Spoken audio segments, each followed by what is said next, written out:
সালামু আলাইকুম। প্রিয় দর্শক, অন্য মঞ্চের আলোচনায় আপনাদের সকলকে আমন্ত্রণ জানাচ্ছি। আজ আমাদের সঙ্গে অতিথি হিসেবে আছেন। সবকিছু ঠিকই ছিল, নিরাপত্তা, প্রোটোকল, ক্ষমতা, কিন্তু প্রধানমন্ত্রী নিজের দেশেই বুঝতে পারছিলেন না তাকে কোথায় নিয়ে যাওয়া হচ্ছে। চারপাশে নিজের লোক, নিরাপত্তা, তবুও তিনি একা। 2024-এর 5 আগস্ট মাত্র 1 ঘন্টার মধ্যে ভেঙে পড়ে একটি সরকার। 15 বছর ব্যাপী দুর্দণ্ড প্রতাপশালী শেখ হাসিনার সরকার। প্রশ্ন হলো, এই পতন কি হুট করে রাস্তায় শুরু হয়েছিল, নাকি আগে থেকেই ক্ষমতার ভেতরেই লেখা হয়ে গিয়েছিল এর শেষ অধ্যায়? 5 আগস্ট শেখ হাসিনা দেশ ছাড়লেও প্রশ্ন রেখে গেছেন, তিনি কি নিজেই গিয়েছেন নাকি তাকে সরিয়ে দেওয়া হয়েছিল?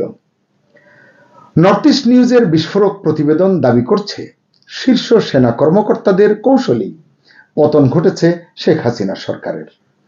এটা ছিল আগে থেকেই সাজানো এক কৌশল। শেষ পর্যন্ত দেখুন, রয়েছে অনেক চাঞ্চল্যকর তথ্য। আসসালামু আলাইকুম, স্বাগত লিস্ট নিউজে। সম্মানিত দর্শক, 5 আগস্ট কুর্মিটোলায় বাসার ঘাঁটিতে রাষ্ট্রীয় প্রোটোকলের কমতি ছিল না, কিন্তু শেখ হাসিনা ততক্ষণে বুঝে ফেলেছেন তার সাথে বিশ্বাসঘাতকতা করা হয়েছে। ক্ষমতার চাবি তার হাত থেকে চলে গেছে। কিন্তু যখন এটা বুঝলেন, ততক্ষণে আসলে জানতে পারলেন প্রায় 1 ঘন্টা আগেই উত্তরায় কারফিউর ব্যারিকেড সরে গেছে। নর্থ ইস্ট বলছে, ইউটিউবে দেওয়া এক বার্তায় শেখ হাসিনা দাবি করেছেন তিনি ভেবেছিলেন তাকে নিরাপত্তার কারণে টুঙ্গিপাড়ায় নিয়ে যাওয়া হচ্ছে, কিন্তু বাসার ঘাঁটিতে পৌঁছানোর পরই বুঝতে পারলেন তিনি ক্ষমতাচ্যুত হয়েছেন, ক্ষমতা হারিয়েছেন। তার নিরাপত্তার দায়িত্বে থাকা এসএসএফ, পুলিশ এবং র্যাবও তার গন্তব্য সম্পর্কে অবগত ছিল না। অথচ ওই দিন সকালে, মানে 5 আগস্ট সকালেই জেনারেল ওয়াকার ভারতের সেনাপ্রধান জেনারেল উপেন্দ্র দ্বিবেদীর কাছ থেকে একটি বাংলাদেশি সামরিক বিমানের ভারতীয় আকাশসীমায় প্রবেশের অনুমতি নিয়েছিলেন, বলছে নর্থ ইস্ট নিউজ। এই অনুসন্ধানী প্রতিবেদনে আরো যেসব তথ্য উঠে এসেছে তা এক কথায় ভয়াবহ, এবং বোঝা যাচ্ছে অনেক আগে থেকেই প্ল্যান করে এগোচ্ছিল একটি গোষ্ঠী। আপনাদের মনে আছে, নিউ ইয়র্কে ক্লিন্টন গ্লোবাল ইনিশিয়েটিভের অনুষ্ঠানে ইউনুসের বলা কথাগুলো নিশ্চয়ই আপনারা ভুলে যাননি। তিনি কি বলেছিলেন? বলেছিলেন, ইট ওয়াজ মেটিকুলাসলি ডিজাইনড প্ল্যান। প্রতিবেদন অনুযায়ী শীর্ষস্থানীয় সেনা কর্মকর্তা এবং ডিজিএফআই এবং এনএসআই প্রধানরা চতুর কৌশল ব্যবহার করে প্রথমে শেখ হাসিনাকে নিজেদের উপর নির্ভরশীল করেছেন এবং তারপর তাকে ক্ষমতাচ্যুত করেছেন। বলা হচ্ছে, 2024-এর 7 জানুয়ারি যে নির্বাচন হলো, সেই নির্বাচনের আগেই তৈরি করা হয়েছিল একটি প্রভাব বলয়। এটাকে বলা হচ্ছে চট্টগ্রাম সার্কেল। প্রশাসনের গুরুত্বপূর্ণ জায়গায় গোয়েন্দা সংস্থায় প্ল্যান অনুযায়ী বসানো হয়েছে বাছাই করা ব্যক্তিদের। সেগুলো কি কি? নর্থ ইস্টে যেগুলো এসছে দু একটি বলি। চট্টগ্রামের মোহাম্মদ কায়কাউসকে প্রিন্সিপাল সেক্রেটারি বানানো হয়েছে, মুখ্য সচিব। এরপর হাটাজারি নিবাসী মেজর জেনারেল মোহাম্মদ হোসেন আল মোর্শেদকে বলা হচ্ছে তিনি মোর্শেদ খান, মানে বিএনপির নেতা, সাবেক পররাষ্ট্রমন্ত্রী, তার ভাগ্নি জামাই, তাকে এনএসআই ডিজি করা হয়েছে। এখন তিনি অ্যাডজুটেন্ট জেনারেল। এবং কক্সবাজার নিবাসী মেজর জেনারেল হামিদুল হককে ডিজিএফআই এর মহাপরিচালক পদে বসানো হয়েছে। লিখছে যে এই হামিদুল হকের পরামর্শেই সাংবাদিক নাইমুল ইসলাম খানকে প্রধানমন্ত্রীর প্রেস সেক্রেটারি নিযুক্ত করা হয়েছিল। দর্শক, আপনাদের নিশ্চয়ই মনে আছে, নাইম ভাই আমাদের সিনিয়র ভাই, নাইম ভাইকে প্রেস সেক্রেটারি করার পরে এটা নিয়ে কত তর্ক বিতর্ক হয়েছিল এবং তার নিয়োগ প্রক্রিয়া বেশ কিছুদিন থেমেছিল। পরে শেষ পর্যন্ত তিনি আবারও প্রেস সেক্রেটারি হতে পেরেছিলেন। আজকে বোঝা যাচ্ছে পেছনে শক্তিটা আসলে কি ছিল বা কারা ছিলেন। এবং প্রতিবেদনে বলা হচ্ছে যে ওই সময়কার মিলিটারি সেক্রেটারি মেজর জেনারেল কবির আহমেদও এই চক্রের সঙ্গে ঘনিষ্ঠ সম্পর্ক গড়ে তোলেন ওই সময়ে। এছাড়া পাকিস্তানের সঙ্গে ঘনিষ্ঠ সম্পর্কের সালমান এফ রহমান, আমরা সবাই জানি সালমান এফ রহমানের সঙ্গে পাকিস্তানের ঘনিষ্ঠতা। তার বাবা পাকিস্তানের কেন্দ্রীয় মন্ত্রী ছিলেন, সম্ভবত শিক্ষামন্ত্রী ছিলেন ফজলুর রহমান সাহেব। তখন তার সঙ্গে পাকিস্তানের সম্পর্ক ভালো, খুব স্বাভাবিক, ব্যবসা বাণিজ্য করেন, নামকরা ব্যবসায়ী, আলোচিত ব্যবসায়ী। আসলে এই সালমান এফ রহমান উপদেষ্টা হন, প্রধানমন্ত্রীর বিনিয়োগ বিষয়ক উপদেষ্টা, বেসরকারি বিনিয়োগ, এবং তিনি ক্রমশ আমরা দেখেছি যে সরকারের ব্যাপক প্রভাবশালী হয়ে উঠেছিলেন। এছাড়া ঢাকায় জাতিসংঘের তৎকালীন যে আবাসিক প্রতিনিধি গোয়েন লুইস, যিনি এখন মিয়ানমারে তার পদায়ন হয়েছে, এই চক্রের প্রত্যেকের সঙ্গে তিনি নিয়মিত যোগাযোগ রাখতেন। একবার ভাবুন গোয়েন লুইসের কি কাজ, তিনি জাতিসংঘের মতো একটি প্রতিষ্ঠানের বাংলাদেশ আবাসিক প্রতিনিধি হিসেবে কাজ করতেন, কিন্তু তাকে পলিটিক্যালি অত্যন্ত সক্রিয় দেখা গেছে এবং ষড়যন্ত্রের ভিতরেও তিনি জড়িত আছেন। নর্থ ইস্টের নিউজ আজকে এটি বলছে, এবং বলছে যে তিনি মানে গোয়েন লুইস জেনারেল ওয়াকারের সঙ্গে প্রায় দেখা করতেন। কি কাজ জেনারেল ওয়াকারের সঙ্গে গোয়েন লুইসের? জেনারেল ওয়াকারই বা তাকে কেন এত সাক্ষাৎ দিতেন? জানা যায় গোয়েন লুইস শেখ হাসিনার সরকারের প্রতি অসন্তুষ্ট ছিলেন, তা তো বোঝাই যায়। মোহাম্মদ ইউনূস অন্তর্বর্তী সরকারের প্রধান উপদেষ্টা হওয়ার পরে যখনই গণমাধ্যমের সঙ্গে গোয়েন লুইস কথা বলেছেন, তিনি এমন সব কথা বলেছেন যে কথাগুলো আসলে ইউনূসকে একটা ব্ল্যাঙ্ক চেক লিখে দেওয়ার মতো করে। এবং যে অন্তর্ভুক্তিমূলক নির্বাচন প্রসঙ্গে গোয়েন লুইস এক নতুন ফর্মুলাই জারি করেছিলেন, বলেছিলেন লোকজন যদি ভোট কেন্দ্রে যায় ভোট দেয়, সেটাই অংশগ্রহণমূলক নির্বাচন। মানে নিজেদের স্বার্থের জন্য তারা কি করতে পারেন, জাতিসংঘের তো আসলে বিশ্বব্যাপী কোনো করবার কিছু নেই, বাংলাদেশের মতো একটি দরিদ্র দেশে এসে তারা সবকিছু তছনছ করে দিয়েছে। যাই হোক, এই গোয়েন লুইস রামু সেনানিবাসকে জাতিসংঘের স্থায়ী শান্তিরক্ষা ঘাঁটিতে পরিণত করা এবং রাখাইন অঞ্চলে একটি সামরিক করিডোর তৈরির মতো বিতর্কিত প্রস্তাবগুলো সামনে এনেছিলেন।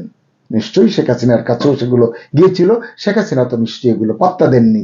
আমরা দেখেছি ইউনূসের আমলে এই বিষয়গুলো কত দূরে গিয়েছিল।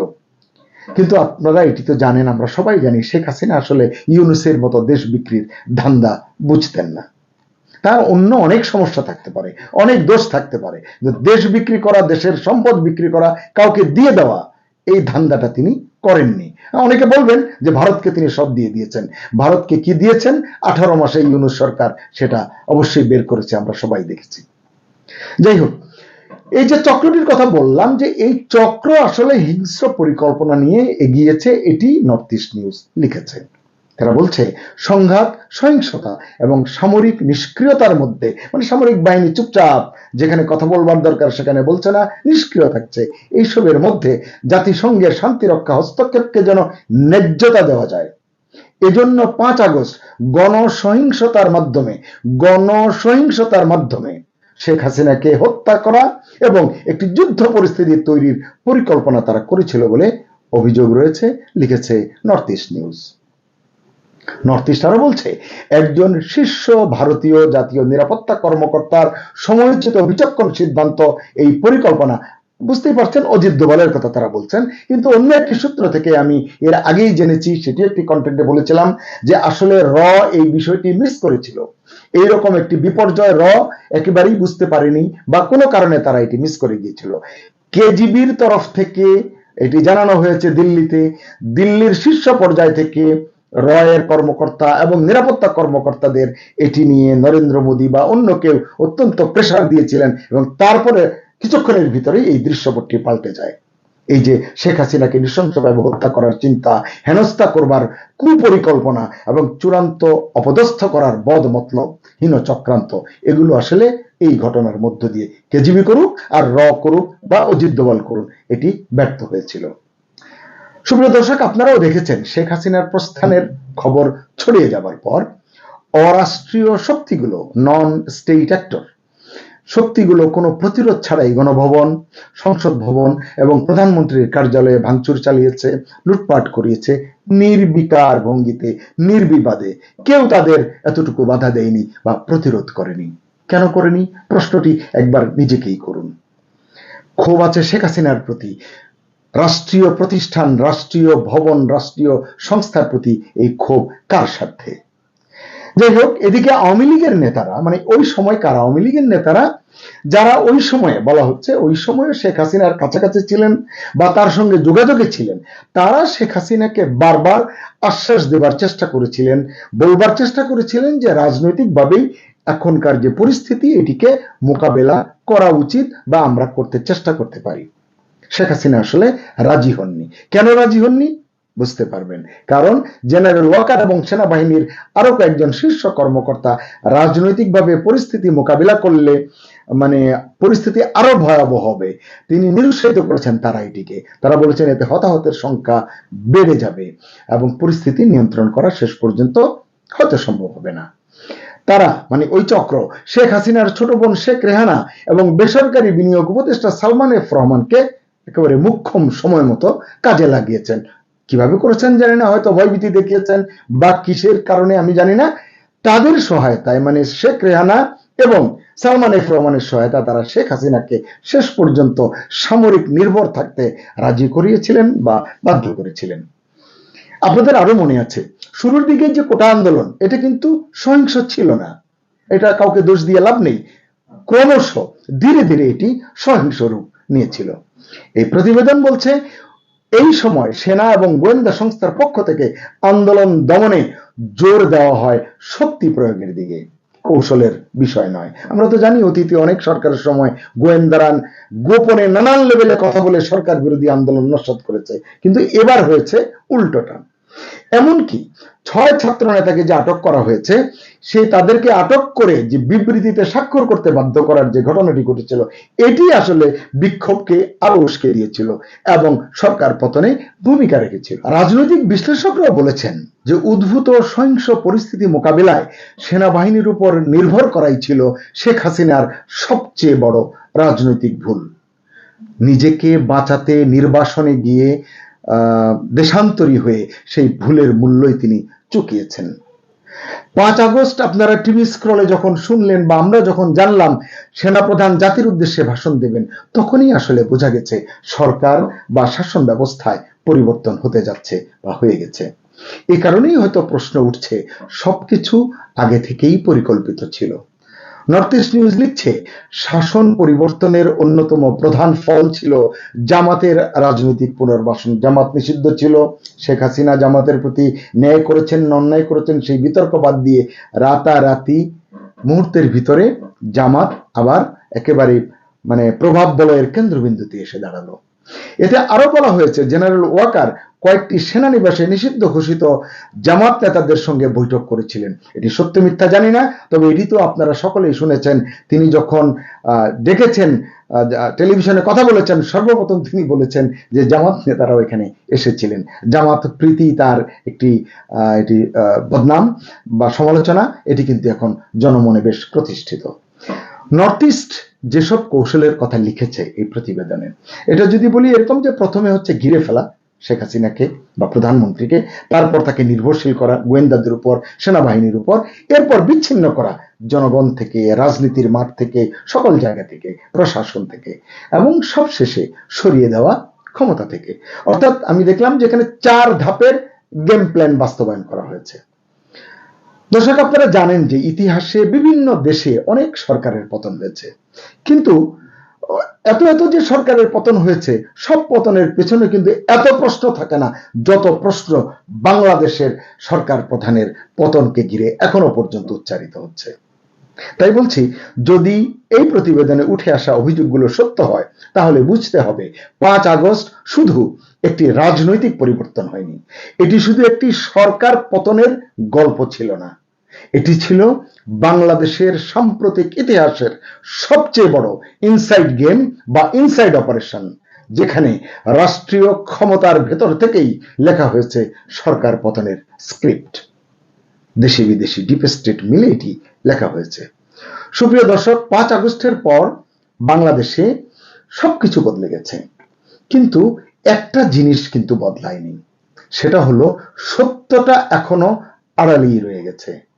আমরা কি সেই সত্যটা কখনো জানতে পারবো? এই বলেই শেষ করছি আজকের এপিসোড। সবাই ভালো থাকুন, সুস্থ থাকুন, নিরাপদে থাকুন। আল্লাহ হাফেজ।